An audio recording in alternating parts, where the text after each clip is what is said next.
Hi everyone, we're looking at the ES futures here. So right here we have this measured move that's just been met. Now we have this trend line here. We had this pierce, and so it could be as high as that. It is reacting right at the previous level, right where the measured move is. So I'm okay with going short here. We're getting a fade of this range right here. It's clearly reacting to this trend line and also this measured move. We have this uptrend break. It only made a double bottom right there, so still counts as a two-legged move. Whenever it makes a double bottom, it can be iffy whether it counts as a two-legged move or whether it has a reset. But we're clearly stacking up here. I didn't instantly enter on this. I waited for some reaction first. And yeah, so that's what we're doing here. We're pushing price down to the lows of this. That's where we have our target at. And yeah, so just wanted to show what I'm doing here. So overall, we're in this downtrend, basically just looking to get short along with the trend. Price has been pushing down. As more price action forms, we have to combine legs. So you can see here we have this first leg down, break, second leg down. The measured move was met. We got 2 attempts to reverse, and that reversal failed after 2 attempts, and so that gives us larger legs to look at. And so we still have this larger down measured move in play. So that's another thing going for us for this short here. So anyway, I'm going to go ahead and just let this trade play out and enjoy, everybody.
All right, and we are out of that. That sure went that sure took off at the very end there.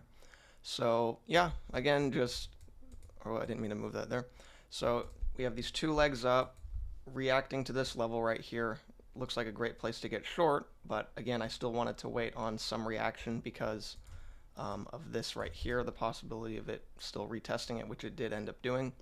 Um, but again, that's why I wanted to wait on some. I just waited for it to really start chopping around, and then I just got in as close to the measured move as I could. And yeah, so that's this trade here, 1.5R, just riding price down to the low of this range, using this measured move, taking advantage of it, and just getting in with the overall trend. So I hope you enjoyed this video, and thank you for watching.